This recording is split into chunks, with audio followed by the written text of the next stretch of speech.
Hi kids! Welcome to a new story, another summer story because it's still summer. And today I chose for you a story that is very similar to a very popular one, but it ends up differently. So maybe we have something to learn from it, something new. And my story is called Sonia the Little Princess, and it's part of a bigger book with stories in English and Romanian called My Soul Stories, and it's been published at Aquila publisher.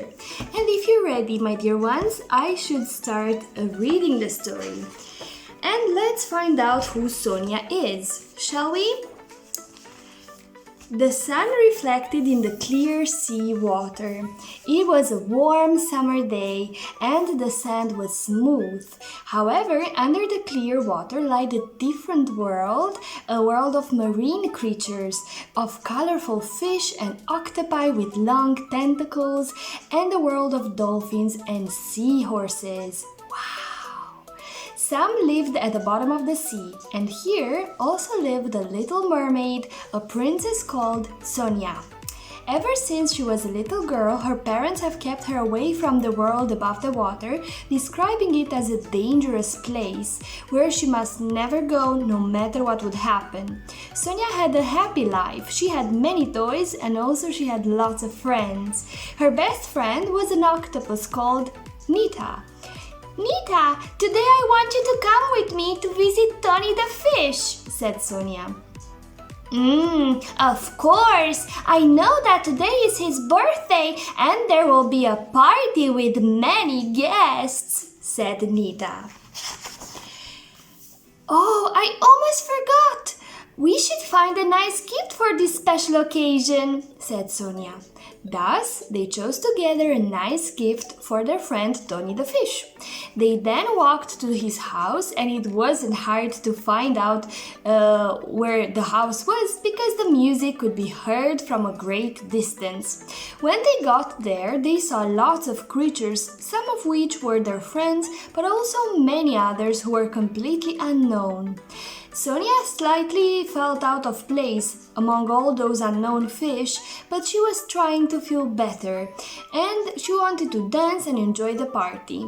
Nevertheless, at some point, she slowly drifted away from the party, looking for her friend Nita, but it was pretty tough to find her through all that crowd. Because she felt dreary, she decided to go home alone. But she was also tempted to discover the hidden world beyond the sea surface, that place that everyone claimed was so dangerous. However, she had no fear and she longed to see what it was like out there because she was bored of everything that happened at the bottom of the sea, and she was confident that she would find a much better and much more entertaining life. Furthermore, she had heard that the girls above the sea had legs instead of tails, and they wore wonderful dresses.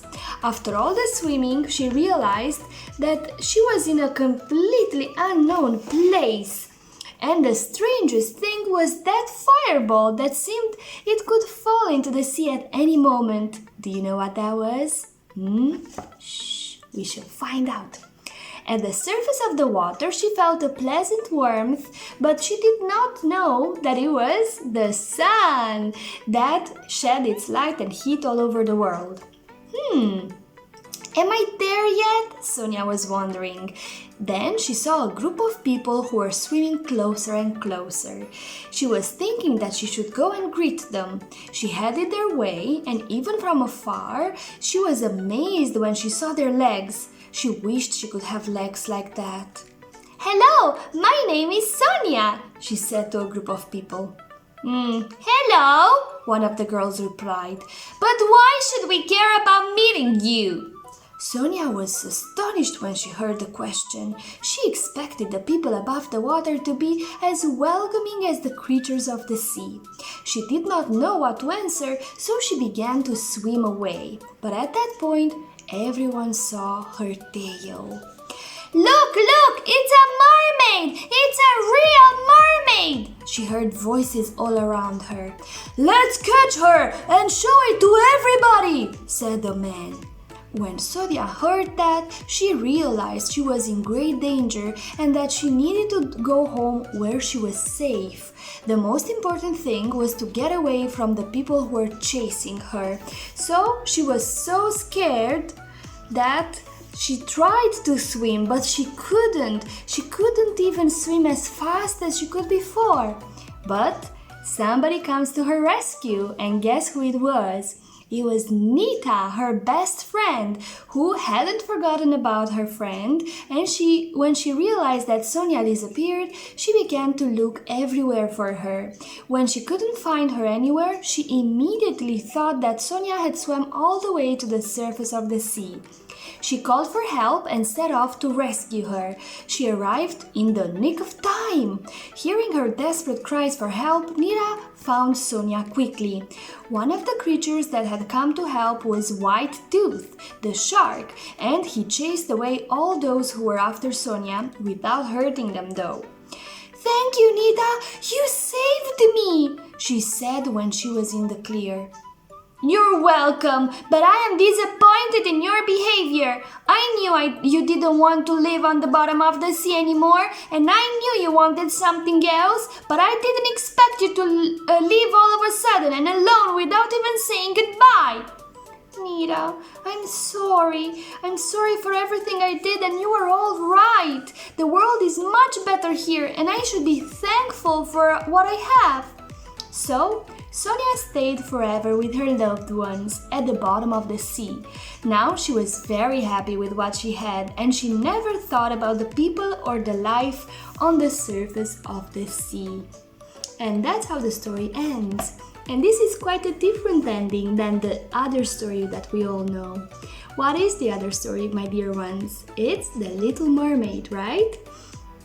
And that one ends differently because the Little Mermaid, Ariel, she doesn't listen to her father and to everybody else who told her that the world above is dangerous. She actually went out and she tried to make a different life there. But Sonia realized that people above the water were actually dangerous, like her father said, and they were quite unwelcoming and rude, right?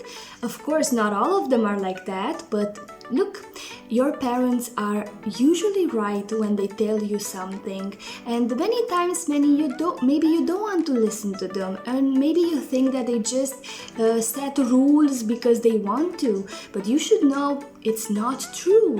Your parents set the rules they do because they're for your own good, and your parents love you so much, and they know exactly what they do, and they know why they do it, because they only want your best. So you should learn from this, my dear ones, that our parents are right, and our parents love us, and that's why they tell us to do something, right? And we also learn that we should be friendly and we should take care of our friendships, because you see, Nita was upset when Sonia left without saying goodbye. It's true, Sonia tried to find her first and she tried to tell her goodbye, but she still left, and Nita felt alone, right? She felt she was upset because she was left behind like that, right? So maybe next time we should also think about the others when we do something.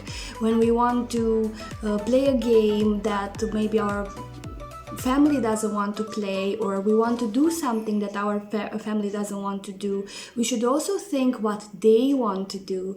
We should take into consideration what everybody wants to do, and then make compromises if we need to, right? And at the end of the day, the moral of this story is to accept ourselves exactly the way we are, and accept our life and our world exactly the way it is, because sometimes we can't change it.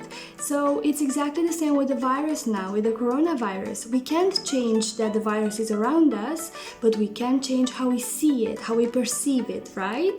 And when our parents tell us to wear the mask or be careful where we go or where we play, we should listen to them, okay? And that was all for today, my dear ones. So I'll see you in 2 weeks. Take care. Bye!